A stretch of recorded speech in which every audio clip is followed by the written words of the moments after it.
This channel does not promote any violent, harmful, or illegal activities. All content provided by this channel is meant for an educational purpose only.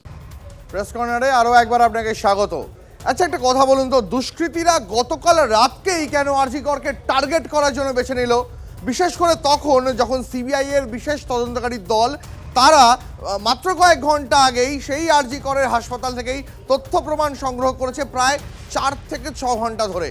তাহলে কি কোথাও একটা দুষ্কৃতীরা কোনো সুনির্দিষ্ট টার্গেটে নিয়ে এসেছিল যে সিবিআইকে আরজি কর থেকে তথ্য প্রমাণ সংগ্রহ করতে বাধা দেবে, লোপাট করে দেবে তথ্য, যাতে তিলোত্তমার ধর্ষণ এবং খুনের সঠিক বিচার না পাওয়া যায়? কথা বলবো, আমার সহকর্মী সুপ্রিয় রয়েছে আমার সঙ্গে। সুপ্রিয়, সিবিআই এর টিম যেদিনকে 6 থেকে 8 ঘন্টা ধরে তথ্য প্রমাণ সংগ্রহ করলো, সেদিনকেই রাতের বেলা গোটা হাসপাতাল কার্যত তছনছ করে দেওয়া হলো। এর পিছনে কি কোনো চক্রান্ত আছে সুপ্রিয়?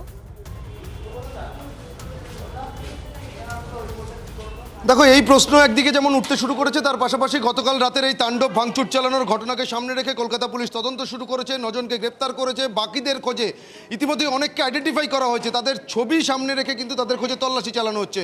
এবং এদেরকে যদি নাগালে পাওয়া যায় বা যাদেরকে গ্রেপ্তার করা হয়েছে তাদেরকে জিজ্ঞাসাবাদ করা হলে তাদের কাছ থেকে কিন্তু তদন্তকারীরা জানতে পারবেন, বা তদন্তকারীরা যেটা দাবি করছেন যে এই গোটা ঘটনার নেপথ্যে কোনো ষড়যন্ত্র ছিল কিনা, কোনো উস্কানি ছিল কিনা, কোনো প্ররোচনা ছিল কিনা, সেই বিষয়গুলো কিন্তু স্পষ্ট হবে, এমনটাই কিন্তু মনে করা হচ্ছে। এবং তার পাশাপাশি আমার ক্যামেরা পার্সন অভিজিৎকে বলবো, আমরা ঠিক যে জায়গাতে দাঁড়িয়ে রয়েছি আরজি কর হাসপাতালের, এটাই হচ্ছে গ্রাউন্ড ফ্লোরে থাকা সেই এমার্জেন্সির ছবিটা। চারিদিকে লন্ডভন্ড, মেঝেতে জল থই থই করছে, কারণ ওয়াশরুমের যে সমস্ত কলগুলো ছিল বা যে জলের লাইনগুলো ছিল সেগুলোকে ভেঙে দেওয়া হয়েছে। যে সমস্ত ট্রলি বা বেড যেখানে রোগীদের চিকিৎসা করা হতো সেগুলোকে ভাঙচুর করা হয়েছে। স্টোর রুম থেকে শুরু করে নার্সিং হাউস স্টাফদের রুম, সব জায়গাতেই কিন্তু তাণ্ডব চালিয়ে ঘরের জানালা, দরজা, আলমারি, আসবাবপত্র থেকে শুরু করে চিকিৎসার প্রয়োজনে ব্যবহৃত বিভিন্ন যন্ত্রাংশ, সেগুলোকেও কিন্তু নির্মমভাবে নির্বিচারে ভাঙচুর চালিয়ে, তাণ্ডব চালিয়ে পুরোপুরি ধ্বংসস্তূপে পরিণত হয়েছে। এবং তোমাকে দীপ, আমি তার পাশাপাশি একটা বিষয় জানানোর চেষ্টা করব যে ইতিমধ্যেই সিবিআইয়ের যারা তদন্তকারী আধিকারিকরা, তুমি যেমনটা বলছিলে, গতকালই আমরা দেখেছিলাম প্রায় 7 ঘন্টারও বেশি সময় ধরে কলকাতা হাইকোর্টের নির্দেশে সিবিআই তদন্তভার হাতে পাওয়ার পর একেবারে তাদের নিজস্ব যে ফরেন্সিক বা সায়েন্টিফিক উইংয়ের সদস্যরা রয়েছে তাদেরকে সঙ্গে নিয়ে এসে এই এমার্জেন্সি বিল্ডিংয়ের 4 তলাতে থাকা যে সেমিনার হল রয়েছে সেখান থেকে তারা নমুনা সংগ্রহ করেছিলেন, পারিপার্শ্বিক তথ্য প্রমাণ জোগাড় করার কাজ শুরু করেছিলেন।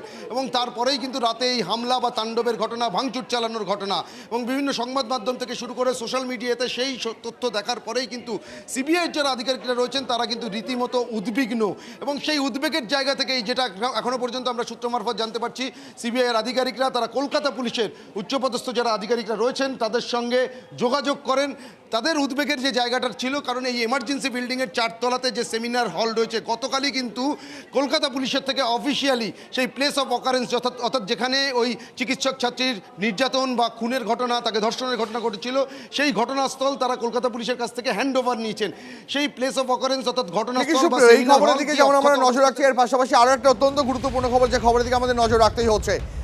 কলকাতা পুলিশ তাদের সোশ্যাল মিডিয়া হ্যান্ডলে যখন এই তাণ্ডব চললো তার কয়েক ঘন্টা পর একটা পোস্ট করে, যে পোস্টে লেখে যে 5 থেকে 7 হাজার দুষ্কৃতী গতকাল রাতে আরজি করে নির্বিচারে তাণ্ডব চালিয়েছে, তাদের সঙ্গে বিশেষ রাজনৈতিক দলের পতাকা ছিল, তাদের হাতে পতাকা ছিল। কিন্তু অদ্ভুতভাবে তার কয়েক মিনিটের মধ্যে, কিছুক্ষণ পরেই কলকাতা পুলিশ সেই ফেসবুক পোস্টটা এডিট করে। আপনাদের দুটো পোস্ট পাশাপাশি দেখাচ্ছি, দেখুন। পরের পোস্টে কলকাতা পুলিশ এডিট ভার্সনে লেখে যে দুষ্কৃতী, তখন তাদের হাতে আর কোনো বিশেষ রাজনৈতিক দলের পতাকা, রং, এমন কোনো কথা কিন্তু উল্লেখ নেই। আমি সহকর্মী সুপ্রিয়র কাছে আরও একবার যাব। সুপ্রিয়, কলকাতা পুলিশ এত স্বচ্ছন্দ তারা সোশ্যাল মিডিয়াতে, এটা কি একটা না জেনে করা ভুল সুপ্রিয়, নাকি এটা একটা মানে বুঝে শুনে একটা বেশ যথেষ্ট সচেতনভাবে করা পোস্ট? দীপ, দেখো, তোমাকে যেটা প্রথমেই জানাবো যে এই যে দুটো পোস্ট, প্রথমে একটি পোস্ট এবং তার পরবর্তীতে কিছুটা এডিট করে কিছু অংশ সরিয়ে দিয়ে আরেকটা যে পোস্ট করা হয়েছিল সোশ্যাল মিডিয়াতে কলকাতা পুলিশের তরফ থেকে, সেটা নিয়ে যেমন একদিকে বিভ্রান্তি তৈরি হতে শুরু করেছে, তার পাশাপাশি বিভিন্ন মহলে কিন্তু এই পোস্টকে কেন্দ্র করেও বিতর্ক দানা বাঁধতে শুরু করেছে। তার কারণ কলকাতা পুলিশ প্রথম যে পোস্ট করেছিল, তুমি যেমনটা বললে, যে প্রায় 5 থেকে 7 হাজার মানুষ তারা হামলা চালায়, হাসপাতালের আন্দোলনরত জুনিয়র চিকিৎসকদের উপরে চড়াও হয়, এমনকি সেক্ষেত্রে তাদের কিছু মানুষের হাতে কিন্তু একটি নির্দিষ্ট রাজনৈতিক দলের চিহ্ন দেখা গিয়েছিল। এই যে অংশ পরবর্তীতে সোশ্যাল মিডিয়াতে যে পোস্ট করা হয় সেখানে কিন্তু গোটা ম্যাটারটা অর্থাৎ গোটা বিবৃতি একই থাকলেও এই যে নির্দিষ্ট একটি রাজনৈতিক দলের চিহ্ন এই যে দেখা গেছে সেই জায়গাটা কিন্তু সরিয়ে দেওয়া হয়েছে। তবে এই বিষয়ে কিন্তু এখনও পর্যন্ত কলকাতা পুলিশের তরফ থেকে কোনো প্রতিক্রিয়া পাওয়া যায়নি। তবে বিভিন্ন মহল থেকে কিন্তু মনে করা হচ্ছে কোথাও গিয়ে কি তাহলে কলকাতা পুলিশ প্রথমে যাদেরকে আইডেন্টিফাই করেছিল তাদেরকে আবার দূরে সরিয়ে রাখতে চাইছেন, নাকি কেন এই বিভ্রান্তিমূলক পোস্ট কলকাতা পুলিশের তরফ থেকে করা হলো তা নিয়ে কিন্তু একটা প্রশ্ন ইতিমধ্যেই উঠতে শুরু করেছে। আমার ক্যামেরা পার্সন অভিজিৎকে বলবো একটু এগিয়ে আসার জন্য। এই কলকাতা পুলিশের প্রশ্ন যখন উঠলো, দীপ তোমাকে একটা ছবি একটু দেখানোর চেষ্টা করবো। আমি যে জায়গাতে ঢুকছি এটা হচ্ছে আরজিকর মেডিকেল কলেজ ও হাসপাতালের আউটপোস্ট। এই পাশেই হচ্ছে আরজিকর মেডিকেল কলেজ ও হাসপাতালের ওসির রুম এবং এটা হচ্ছে ব্যারাক, অর্থাৎ এখানে কলকাতা পুলিশ কর্মীরা তারা কাজের পরবর্তী সময় তারা অবসর নেন। এই যে টেবিলের উপরে যে জামা কাপড়গুলো দেখতে পাচ্ছ এগুলো হচ্ছে কলকাতা পুলিশের যারা কর্মীরা রয়েছেন, যারা এখানে কর্তব্যরত থাকেন তাদের ইউনিফর্ম। অর্থাৎ যখন তারা বিশ্রাম নেন তখন কিন্তু এই সমস্ত পোশাক তারা চেঞ্জ করে সাধারণ পোশাক পরে থাকেন। অর্থাৎ গতকাল রাতে যখন তাণ্ডব চালানো হয়, এই ঘরেও ভাঙচুর চালানো, এই যে ব্যারাকে ভাঙচুর চালানো, তাণ্ডব চালানো হয়েছে এবং কলকাতা পুলিশ কর্মীদের যে পোশাক সেই পোশাকেও আগুন ধরিয়ে দেওয়া হয়েছে। আমার ক্যামেরা পার্সন অভিজিৎকে বলবো দেখো এই যে আগুন ধরিয়ে দেওয়া হয়েছিল, এই পোশাকগুলো পুড়িয়ে দেওয়ার চেষ্টা হয়েছে, সেই ছবিই কিন্তু স্পষ্ট হচ্ছে। অর্থাৎ পুলিশ কর্মীরা তারাও যে নিরাপদ ছিলেন না, তারাও যে তাণ্ডব নির্বিচারে ভাঙচুর চালানো হয়েছিল তাদের এই ব্যারাকে এ পর্যন্ত ঢুকে পড়ে এই দুষ্কৃতীরা, তাণ্ডবকারীরা। এবং কি এই যে পাশে যে ওসির রুম রয়েছে আমরা একটু দেখানোর চেষ্টা করব। এই রুমের ভেতরেও কিন্তু ভাঙচুর চালানো হয়। এখানে সিসিটিভির যে মনিটরিং সেই মনিটরিংয়ের বিভিন্ন যন্ত্রাংশগুলো রয়েছে সেখানেও কিন্তু দরজা ভেঙে ঢুকে ভাঙচুর চালানোর চেষ্টা করে। চারিদিকে ইতিমধ্যেই সেই ধ্বংসস্তূপের ছবি দেখা যাচ্ছে এবং ইতিমধ্যেই কিছু সময় আগে পর্যন্ত এখানে অন্ধকারে ঢেকেছিল, কারণ চারিদিকে যে সমস্ত টিউবলাইট থেকে শুরু করে অন্যান্য লাইটগুলো ছিল সেগুলোও ভেঙে দিয়েছিল। এক এক করে সেই সমস্ত ভাঙা লাইট সরিয়ে নতুন করে লাইট লাগিয়ে যাতে আবার এই এমার্জেন্সিকে রিপেয়ারের কাজ শুরু করা যায় বা সেখানে যে ধ্বংসস্তূপের পরিস্থিতি তৈরি হয়েছে সেই ধ্বংসস্তূপকে যাতে আগের পরিস্থিতিতে ফিরিয়ে নিয়ে যাওয়া, তার জন্য প্রাথমিক যে কাজ সেই কাজ কিন্তু শুরু হয়েছে। দেখতেই পাচ্ছ মেঝেতে জল থই থই করছে এমার্জেন্সির, যেটা কিছু সময় আগেও বলছিলাম তোমাকে।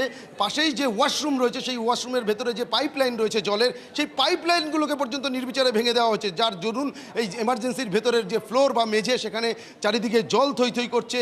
যেখানেই চোখ যাচ্ছে কোথাও ভাঙা আসবাবপত্র, কোথাও ছড়িয়ে ছিটিয়ে রয়েছে ভাঙা টেবিল চেয়ার থেকে শুরু করে চিকিৎসার সরঞ্জাম সমস্ত কিছু। এই যে দেখতে পাচ্ছ যে বিভিন্ন ধরনের সরঞ্জাম সেগুলোকে কিন্তু ভেঙে চুরে চারিদিকে লণ্ডভণ্ড করে দেওয়া হয়েছে। এবং এখানে কিন্তু আরো একটা প্রশ্ন শুরু করেছে, নির্বিচারে কি তাণ্ডব চালানো হয়েছে একটা সরকারি হাসপাতালে, যে হাসপাতালে আমরা বারবার বলছি গতকাল রিক্লেম দ্য নাইট ছিল। মহিলারা পথে নেমেছিলেন তাদের অধিকার বুঝে নিতে, তাদের ওপর যাতে আর কোনো অত্যাচার না হয় সেটা বুঝে নেওয়ার জন্য। আর শেষ পর্যন্ত কি পরিণত হলো, গোটা ঘটনা কোন দিকে মোড় নিল, আরজিকর তার জলজান্ত উদাহরণ হয়ে বাংলার ইতিহাসে একটা কালো দাগ হিসাবে রয়ে যাবে। আচ্ছা, যেমনটা বলছিলাম যে গতকাল আরজিকরে এই হামলা, সেটা কি পূর্ব পরিকল্পিত, সিবিআই এর তদন্তে বাধা দেওয়ার একটা প্রক্রিয়া? কি বলছেন বিজেপির রাজ্য সভাপতি সুকান্ত মজুমদার এই বিষয়ে শোনাবো।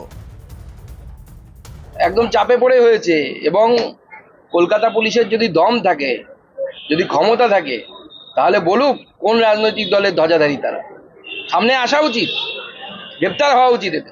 আর পুলিশের এইটুকু ক্ষমতা নেই যে আরজি করের ভেতরে লোক ঢুকে যাচ্ছে তাদেরকে আটকানোর ক্ষমতা নেই, তাহলে সেনাবাহিনী রাখুক, কেন্দ্র সরকারের সাথে কথা বলুক রাজ্য সরকার। আপনি আপনার নাগরিকদেরকে সুরক্ষা দিতে পারছেন না, তাহলে সেই সরকার ক্ষমতায় বসে থাকবে কেন? অপদার্থ মুখ্যমন্ত্রী। বিজেপির রাজ্য সভাপতি সুকান্ত মজুমদারের বক্তব্য আপনাদের শোনালাম। বিরোধিতা করেছেন সকলেই, রাজ্যের বিরোধী দলনেতা শুভেন্দু অধিকারী তার বক্তব্য শোনাবো। ওই জায়গা কেন্দ্রীয় নিরাপত্তা বাহিনীর নিয়ন্ত্রণে নেওয়া উচিত। আর গতকালের পরিকল্পিত হামলাও তদন্তের দায়িত্ব সিবিআইকে দেওয়া উচিত, কারণ গতকাল প্রায় 1.5 থেকে 2,000 একটি বিশেষ সম্প্রদায়ের শান্তি বাহিনীকে হাওড়া থেকে, কামারহাটি থেকে এবং বেলগাছিয়া থেকে জড়ো করে এই হামলা করা হয়েছে। এটা নিন্দার কোনো জায়গা নেই, দোষী তো উনি নিজে। দফা 1, দাবি 1, মমতা ব্যানার্জির পদত্যাগ। আমি এই রাজ্যের সব রাজনৈতিক দলকে বলবো, কালকে স্তব্ধ করুন বাংলা। মমতা বলছে বন্ধ রেখে করুন, যেভাবে পারেন করুন, সবাই মিলে করুন, কাল স্তব্ধ করুন পশ্চিমবঙ্গ। কালকে 2,000 বিশেষ সম্প্রদায়ের লোককে জড়ো করে ডাক্তারি ছাত্রদের উপর আক্রমণ করেছে।